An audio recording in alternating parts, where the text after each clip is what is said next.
Esalen Interiors is an online interior design service available to everyone. I started working with them a few weeks ago, and I cannot wait to tell you about the changes I'm making to my living room. But first, let me tell you how easy it is to work with them.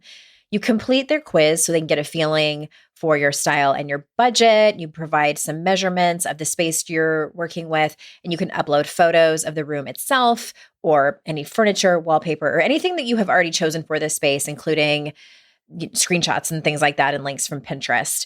Your designer will then create a 3D model of your space to scale using the colors you want, furniture to match your style, any other details that you told them about that you want and need. You have the opportunity to provide feedback to make sure that everything is exactly how you want it. And then afterwards, you'll receive a printable form with all of the information that you talked about. When I worked with my designer, she sent me links to rugs and curtains and even art from different places online. It was so easy. So I've always wanted a moody room. I would love to have my whole house like that, like paint all the walls black. Yes, please. Immediately, yes. But we're just going to do the living room. So that's what we're doing. I'm literally going today to Sherwin-Williams to pick up the paint. I cannot wait. I'm so excited. Move forward with your project with confidence, knowing that everything you picked will fit perfectly in your home and your lifestyle. Go to aiselinginteriors.com. That's AISLING interiors.com and complete the quiz on the space you want to redesign. Then use code NOISE at checkout to receive 10% off any booking. That's aiselinginteriors.com, code NOISE at checkout to receive 10% off any booking. I feel like there's a safety in writing that is not as diving headfirst into trauma work. It's this space where we can put it out there and making a thing. And then we're talking about this thing that somebody's creating, whether it's fiction, poetry, or a memoir. But the internal process of being able to write it is this incredible healing, meaning-making thing, which I consider spirituality. You're listening to Make Some Noise podcast, episode number 469 with guest Roxann McDonald.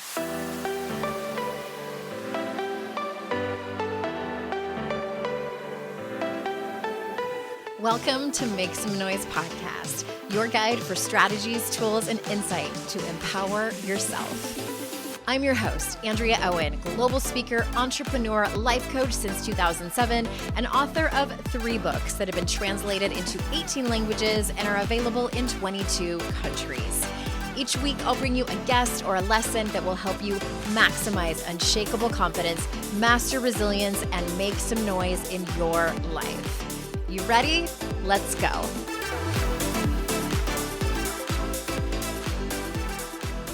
Hey everyone, welcome to another episode of the podcast. I'm so glad that you're here. As I mentioned, I think last week in my intro, you would be astounded at the amount of times I start over these intros.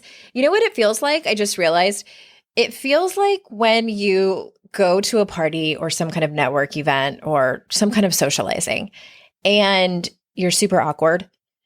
I mean, I'm an extrovert and I'm awkward. People are surprised sometimes when I tell them that. And I'm like, I don't know if other extroverts are also awkward or if it just comes so naturally to them, but it does not come naturally to me.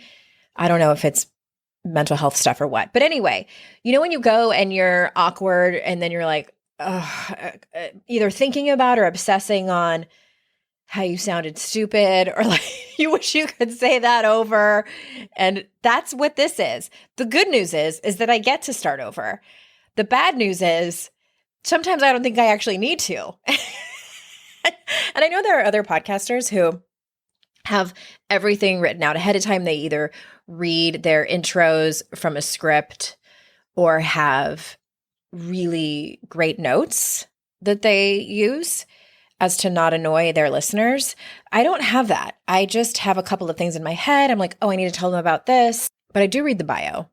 I don't memorize that. I'm pretty sure you knew that. You knew that, right? Okay. Well, today we have Roxann McDonald on, another amazing human I found on TikTok and was just vigorously consuming her content. And I was like, I need to have you on the show. I'm pretty sure I'm going to have her back on in my sobriety theme that's coming up in a few months. But, oh my God, it's been a hot summer. I hate to be boring and talk about the weather. This is the last thing that I want to do. Speaking of awkward. But shit, it's been hot. Damn it. I think this is what Bananarama was talking about when they sang Cruel Summer in the 80s. If you are around my age, you remember that. Lastly, before I introduce you to our fantastic guest today, we have some openings this fall for some private coaching. And when I say we, I mean my amazing lead coaches, Liz and Sabrina, and I. It's really easy if you are thinking about it. You can head on over to AndreaOwen.com/apply, and there's an application right there. And even if you just want to look at the application, if you're like, do I need a coach? Do I want to look more into this? Just read the questions on the application, and that might kind of spark something and be like, oh yeah, maybe, or no, I think I'm okay, whichever. AndreaOwen.com/apply. And once that gets submitted, if you're interested, we will let you know who we think the best fit is for you. You can get on the phone with us. It's super easy. All right, let me tell you a little bit about our guest today. I'm really excited for you to meet her.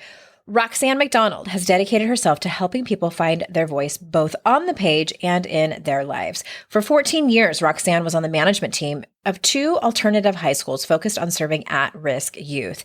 She taught creative writing, poetry, and memoir writing in alternative schools and produced 11 anthologies of student writing. Roxann is the author of the best-selling self-help decks Spiritual AF and Grateful AF, published by Knock Knock Publishing, and holds a BA in Interdisciplinary Education from California Institute of Integral Studies and an MFA in Creative Writing from Pacific University. Roxann is a writer, teacher, public speaker, coach, podcaster, social media influencer, and workshop facilitator. And so without further ado, here is Roxann.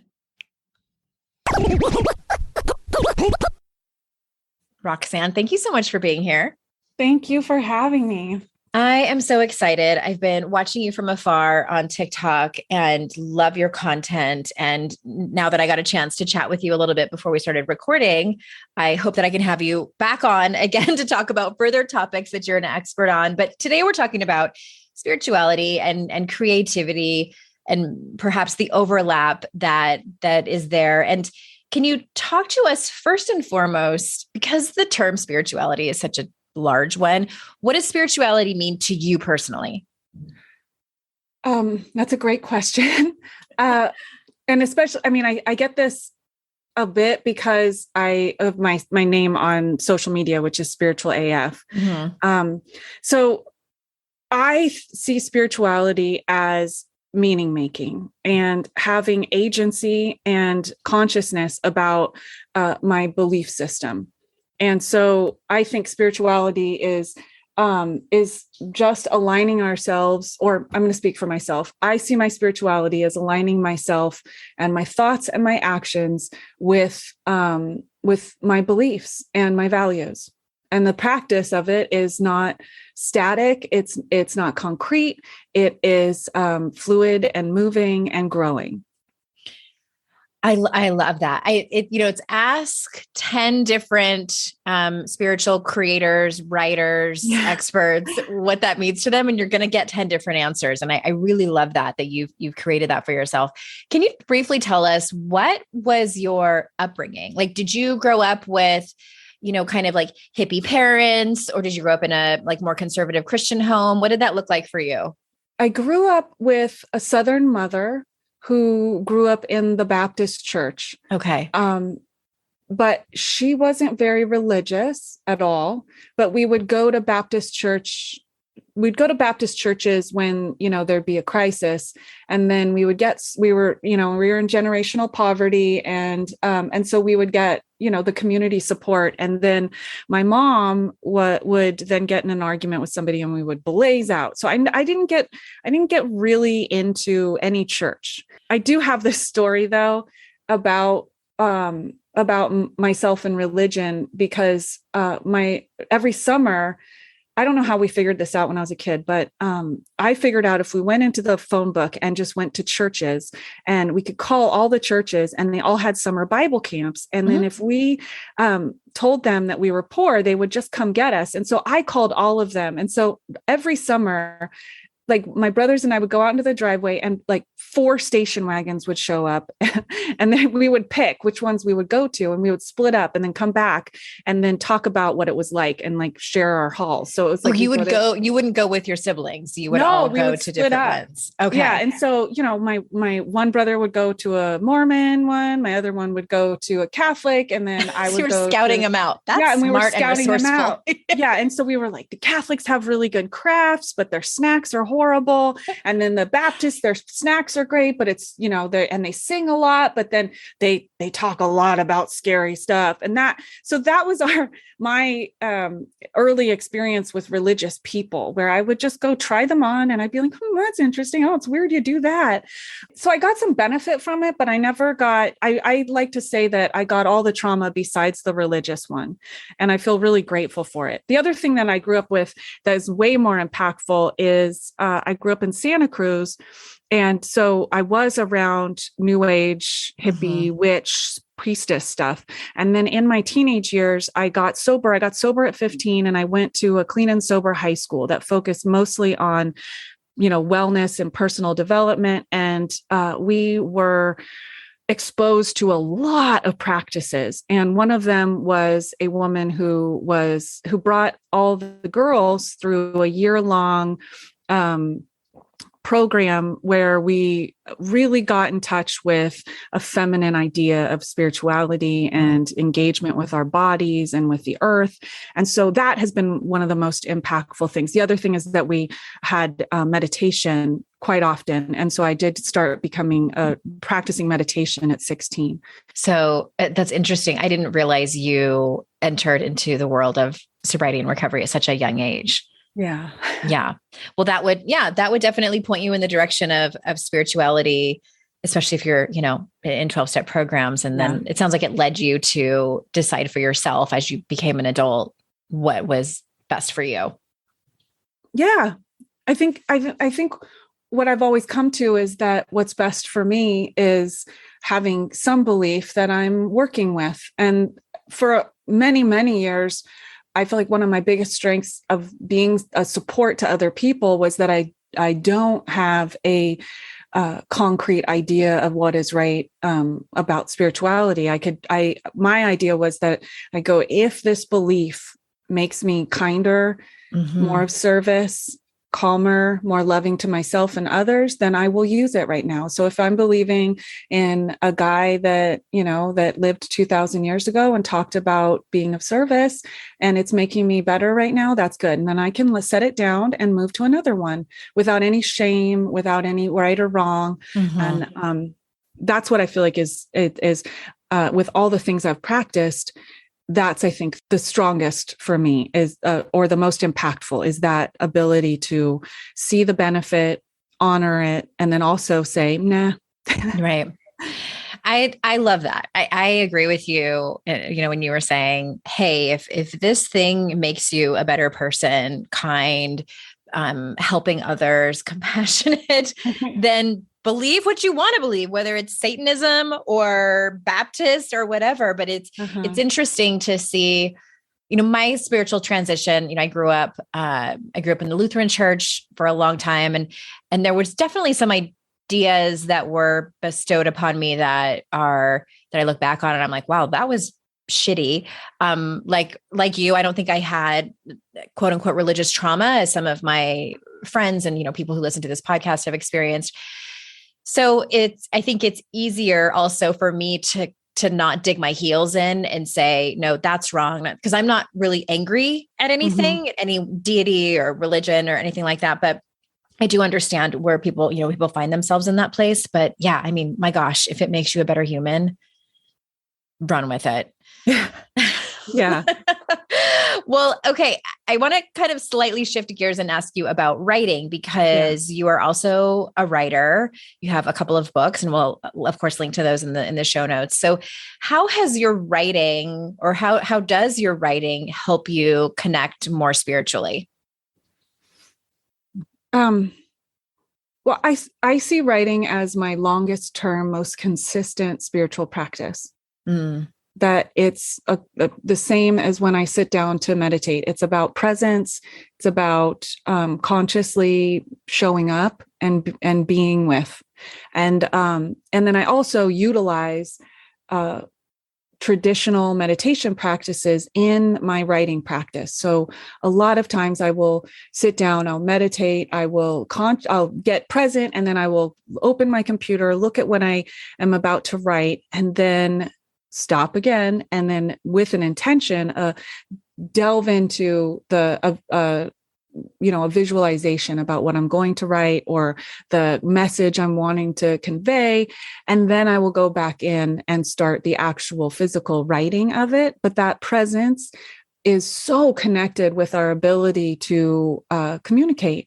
And I think the emotional process of creating anything is difficult and fun and expanding, and makes us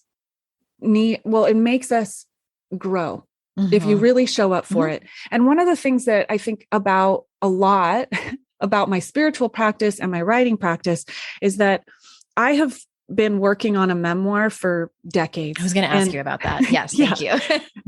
And then it's taken me a long time. And I have this mentor, Ellen Bass, who's a poet and just an amazing human being.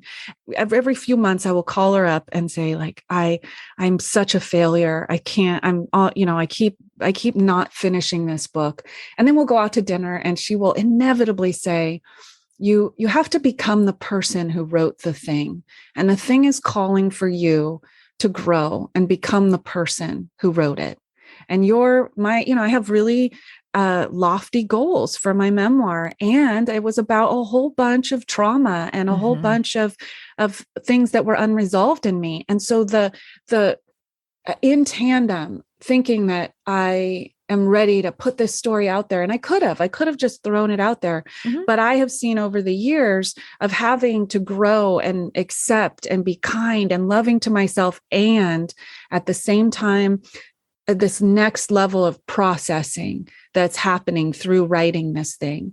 And so I'm becoming the person who wrote the thing. And I think that a lot when I'm working with writers, because I am a writing coach and I teach writing, and a lot of what I do is overlapped with my history as a counselor. And I don't do it explicitly because I feel like there's a safety in writing that is not as diving headfirst into trauma work, but it's this space where we can put it out there and making a thing.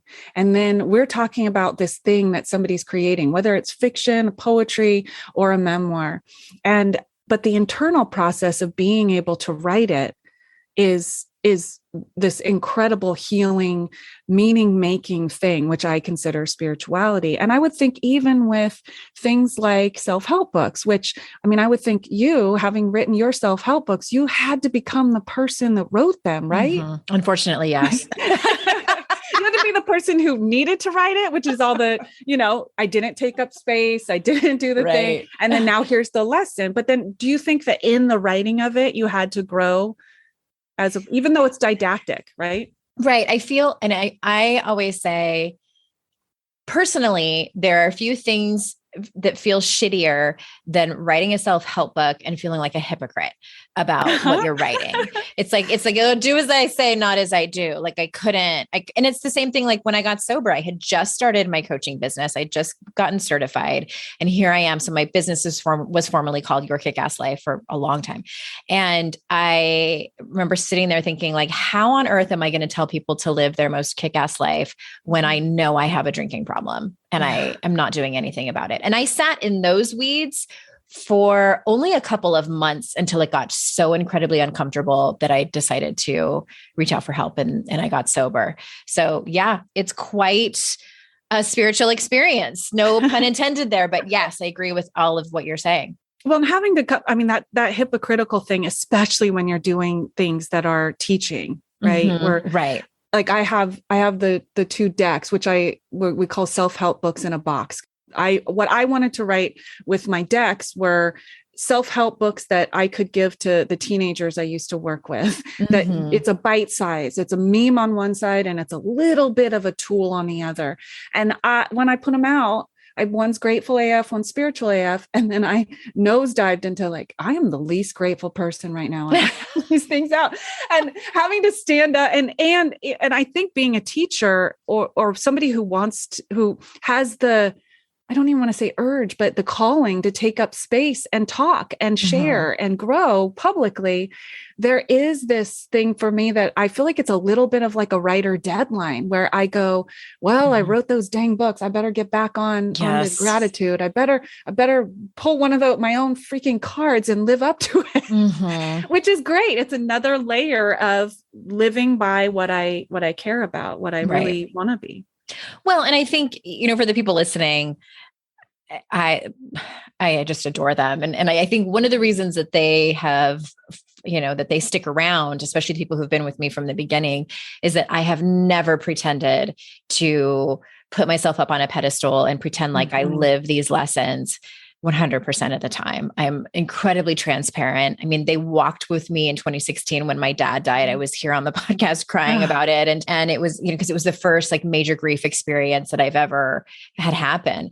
And so I think that, I'm not sure where I was going with this other than just talking about myself, but no, we were talking about, just kind of like living and not feeling like a hypocrite, but I don't trust people who portray themselves on social media or online with no flaws at all. Like, I don't think that everyone has to kind of put all of themselves out there and like, be demonstrative with their emotions or anything like that. But it's like, well, shit, we're all humans. Like none of us get it right all the time. Like I'm constantly learning and stumbling and looking back and, going, oh, great. I messed that up and having to apologize to people. And I get passive aggressive with my husband and I snap at my children. And am I better than I used to be? Absolutely. But we're all still human at the end of the day. Yeah. That's my, one of the things on my platforms with my community.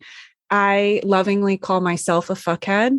And I call other people fuckheads. And then it's this, it's almost the fuckhead in me honors and recognizes the fuckhead in you.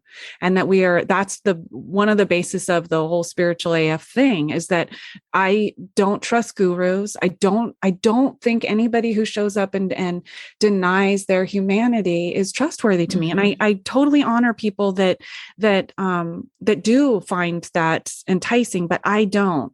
And then one of the fears I had about becoming more public about being somebody who values spirituality was needing to become that person that only talks in a whisper and is never affected and hides all of their struggles, or their struggles are always a lesson. Right. And I'm like, that's not me. And so I started the whole fuckhead thing with teenagers because we would have these moments where they'd be like, wait, you're a fuckhead too? And I'm like, yes, we're all fuckheads. It's amazing, isn't it? Like when I speak about things, I'd really try to be like, yes, I do. I have expertise in this. I have a voice.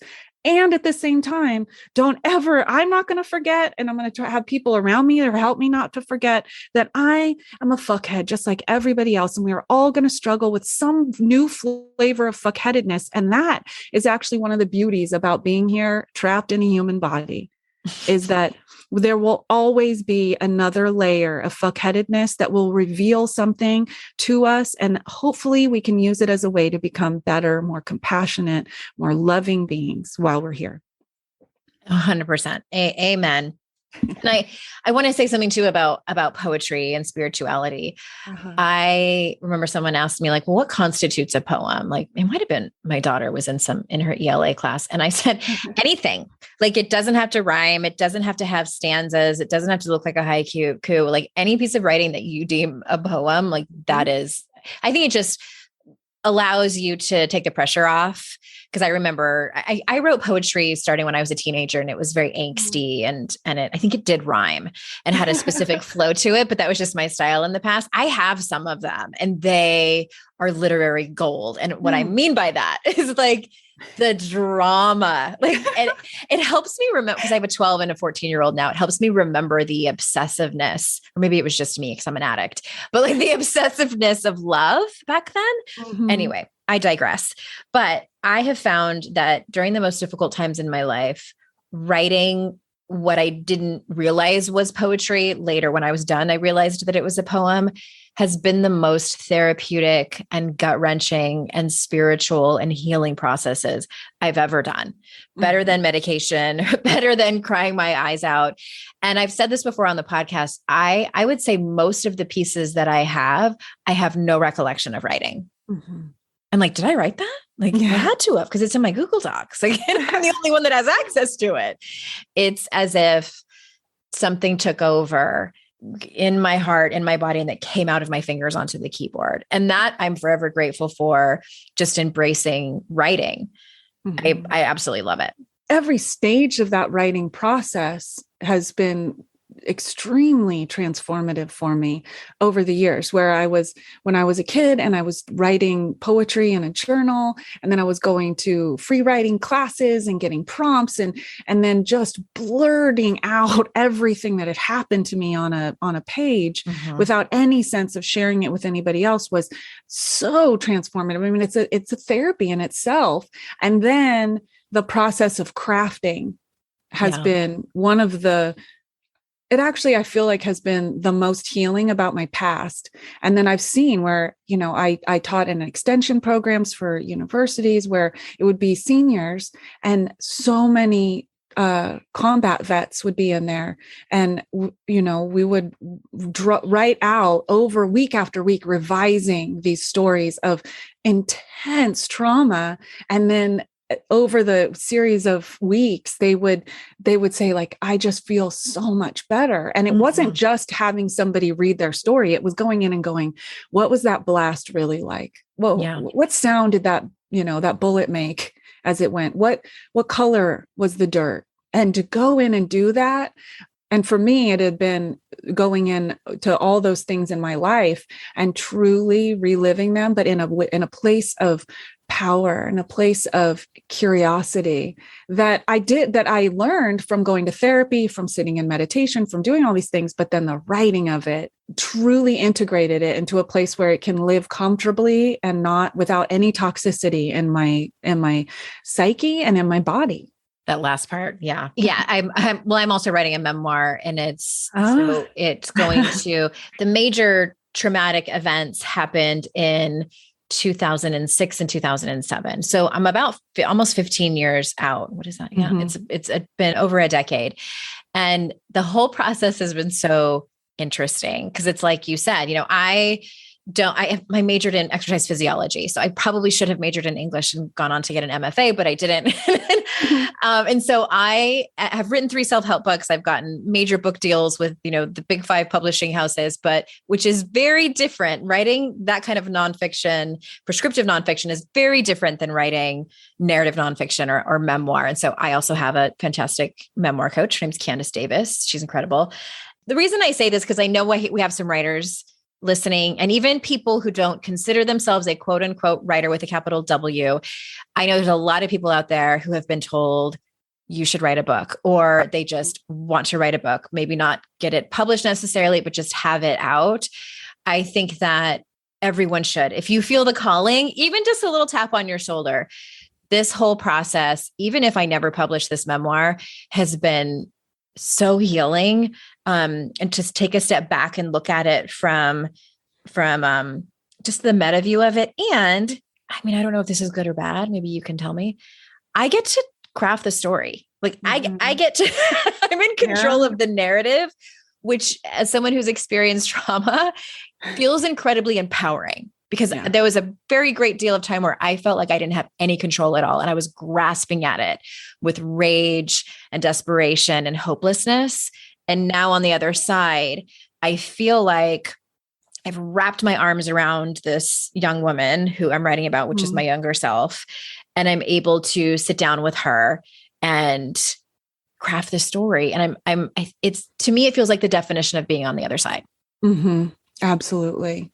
Absolutely. That being able to look at oneself with a lot of compassion and there's this thing in memoir called reflective narrator that most people without guidance miss.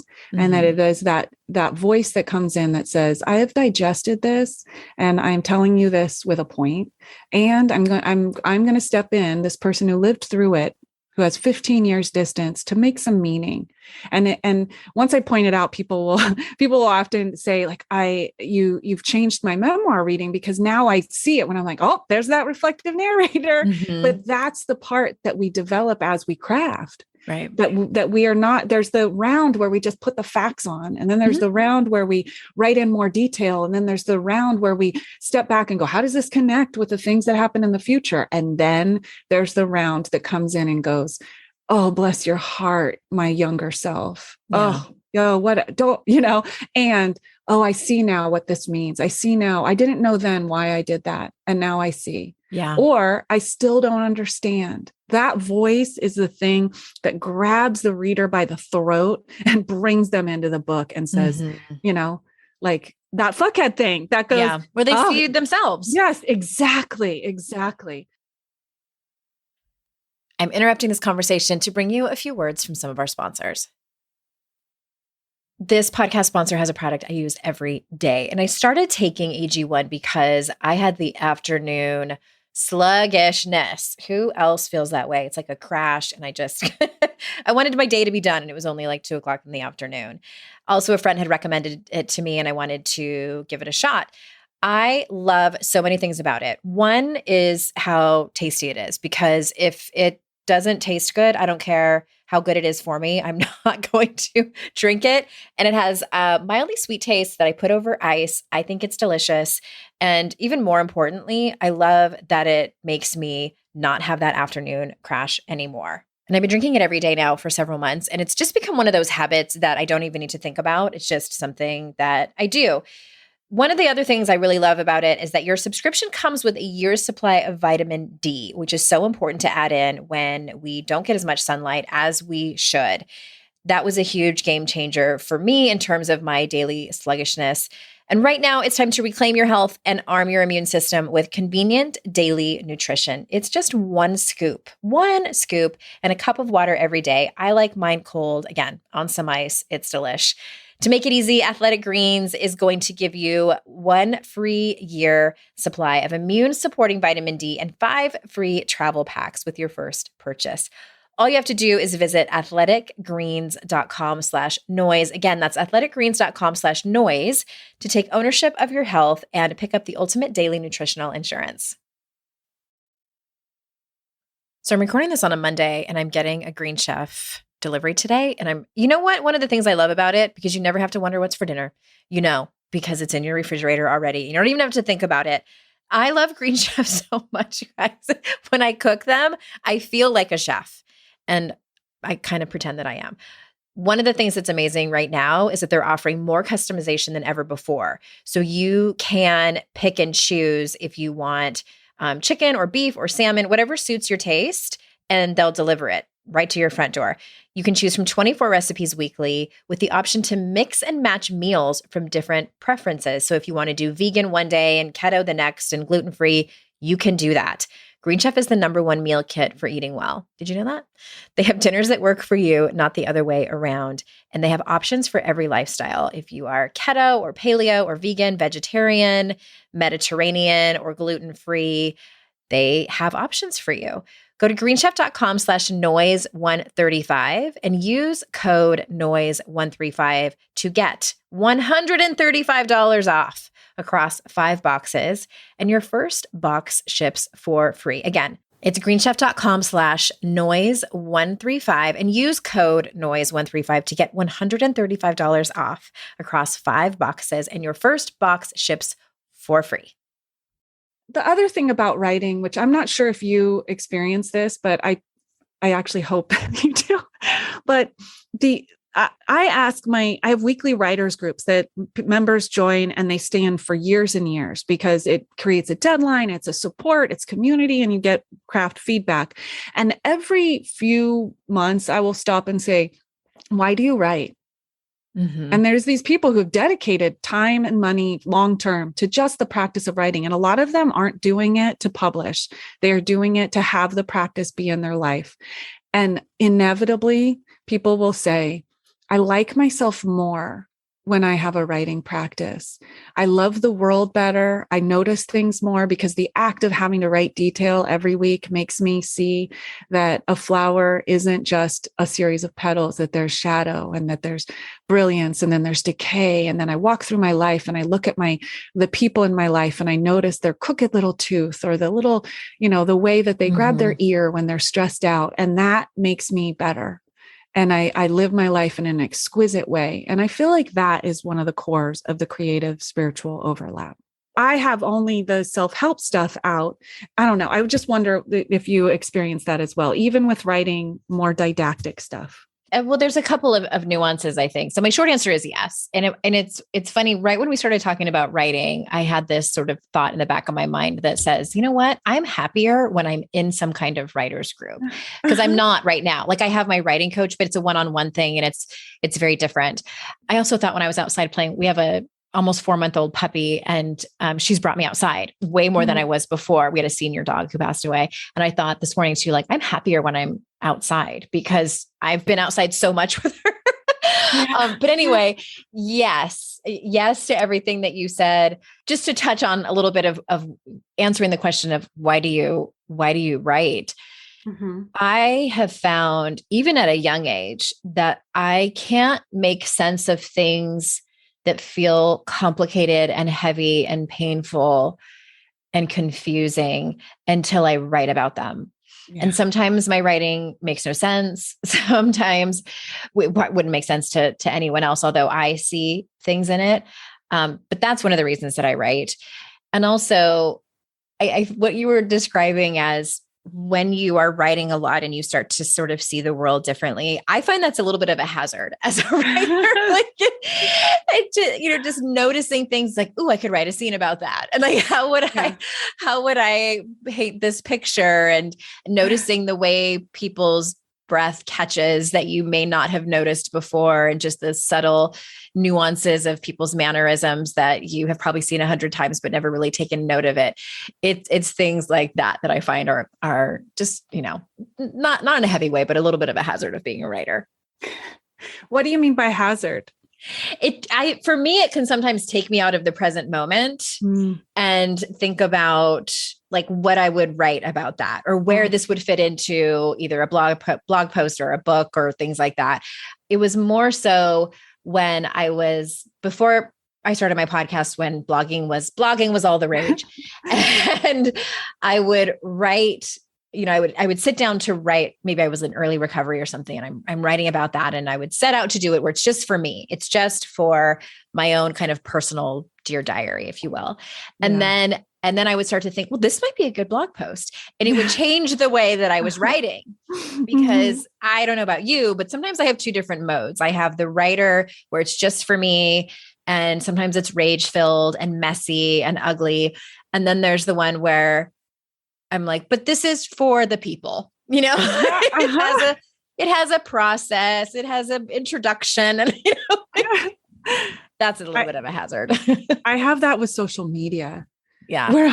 Where I'll be in the middle of just processing something. And then in the process, I'll think, I could make a TikTok about this. I'm like, and then I'd have to keep doing this thing where I'm going, just experience your life first, Roxann, before you're like curating it for people. Yes. It's one of the reasons I'm taking a bit of a break from TikTok, which brings me to a question. Thank you for the segue that I wanted to ask you.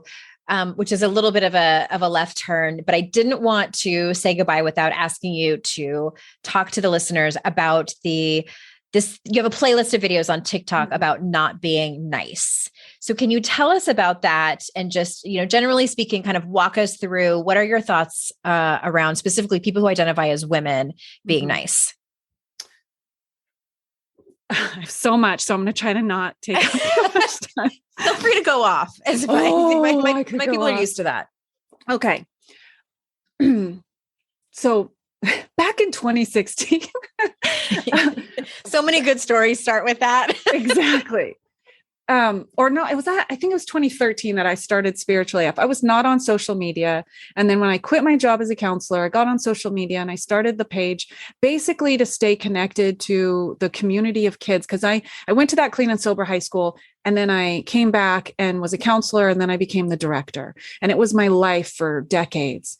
And then I quit to be a writer. And then all these kids who were like, I thought I was going to have this community, because it was just this thing of like, you never have to leave and you'll always get this.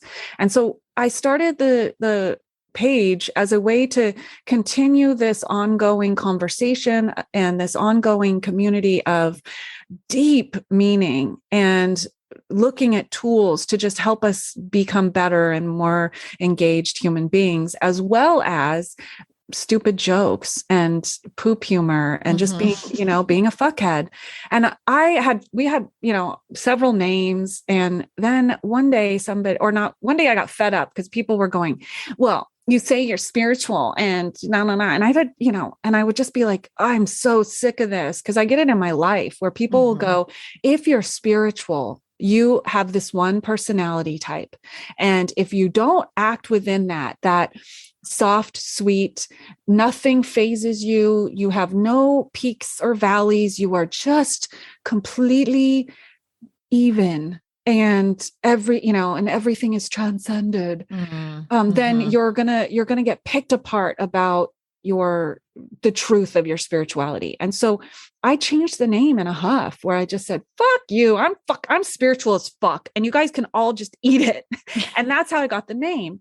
When I got on TikTok, and I don't remember how the Don't Be Nice thing really started, but I ended up just telling stories about how we as women have been indoctrinated into men's comfort over our safety, over what is right and good, we are so taught to be pleasing. We're so taught to we've had histories of people bragging about never making waves, and that politeness is just politeness is what we should be doing. And as somebody who grew up with I trigger warning for people, but with growing up in a place where horrible stuff was happening and nobody was talking about it. And then I was saved because there were people talking about it, and I started talking about it. And so I have this thing where I say polite protects predators, and that I don't care about polite. And I feel like we need to shake off politeness and delve headfirst into kindness, as well as, telling the truth, naming stuff, and being really okay with not being liked as women. And that manifests in so many ways, to where I used to work with teenagers, and so much of the work about their safety was say when somebody crosses your boundary early. I don't blame anybody for anything that happens, or for like whatever way you got through anything is the exact right way. I just want to make that clear. But there is this thing where I could see, even with my ferocity, I grew up literally feral. Like there's, and I have an edge on that, because growing up, not middle class, growing up with as much of wildness as I did, I had a very loose, connection with polite society.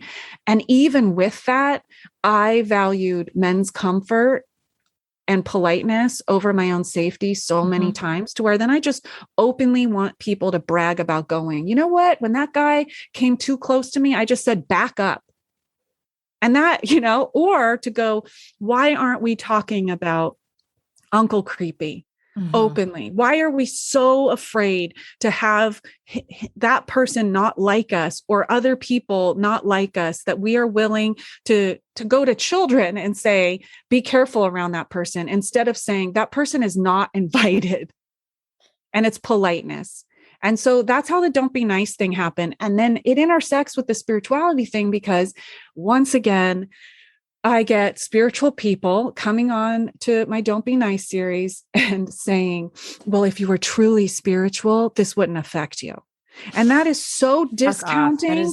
That's gaslighting. It's so pervasive, and it so discounts the experience of so many people in the world, that it goes, that spiritual bypassing thing where we go, all anger is bad, goes to civil rights leaders and saying, oh, if you were spiritual, you wouldn't be doing this. It goes to people who should be angry at what is happening and discounts and silences us, and silences groups and discounts so many voices. And so I leaned in and now I'm like the Don't Be Nice lady. And I'm spiritual as fuck. Right. Both can exist. And I don't give two shits about politeness, really. And I work at it. And the other thing that I don't prioritize is men's comfort. Yes. Yeah, that is, yes. Much of my last book, Make Some Noises, is about that. It's just the culture that we were raised in. And also, I mean, I think it's important to also acknowledge the punishment and reward that happens when we do push back on that. And I think for women like you and I, who have a decent amount of privilege at this point in our life, we're not as at risk when we push back and when we are quote unquote impolite to men who have crossed our boundaries. And I think even more so for women like you and I to do that. It's more of a push.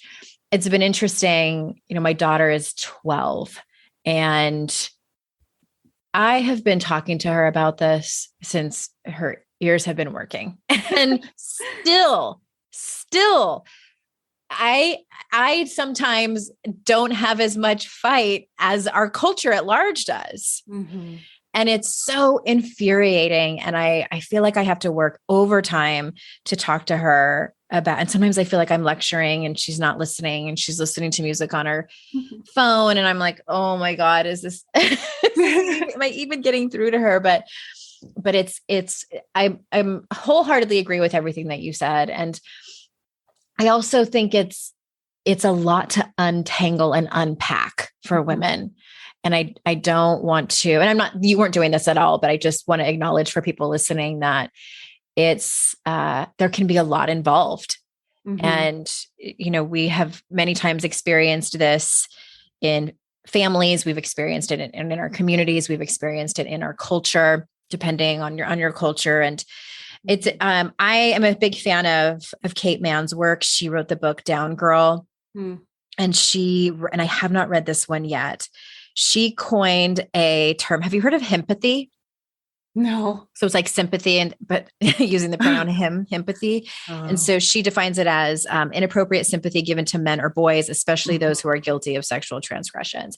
So, I'm thinking of Brock Turner, those types of things. And there's so much that we could go on and talk about around this, but yes. Yes, Roxann. I think there's let me just distill it down to this. One of the lessons that I tell my daughter is that, yes, I do want you to be kind to people, lead with kindness. And when someone crosses your boundary, you have my explicit permission. I highly encourage you to not be nice. And I talked to her about making direct eye contact with no expression and things like this. I wish that someone would have taught me that. Yeah. And I think if we don't learn it early on, there's some grief that can happen. Yes. Or if we didn't teach our daughters or our nieces, there's also grief that can be in that. So I just want to, I'm giving a virtual hug to anyone that needs it, where this topic can be painful. Yeah. And I just want to say, I am way more interested in culture than I am in incidents. And so the people like us using our privilege and our strengths to address culture will hopefully shift the entire ecosystem and make it so people who do not have the privilege of safety that I have now, who can't do the Don't Be Nice because they're physically not safe, that hopefully that those of us that have the safety, have the resources, don't have the kind of repercussions. If we're loud enough and consistent enough and get more people to do it, then hopefully it will become more of an ecosystem culturally that the people that aren't in that privileged state can benefit from. The other thing I want to say is about the don't be nice thing is to just, women are the ones who have been regulating and policing this. And they're the ones who I get the most pushback from. They're the ones I address most. They're the ones who get so upset. The gatekeepers. And that we shame and admonish and ostracize women who don't do the polite thing, who shake it up. And it's mostly white women. I don't think I've ever had anyone any woman besides white women come at me about the don't be nice thing. And that's a whole other conversation. Internalized misogyny. Yeah. Well, and just about, white supremacy and what white women are and that we call other people angry and blah, blah, blah. If we begin to just brag about not being nice, the way that women have been bragging about being, sweet and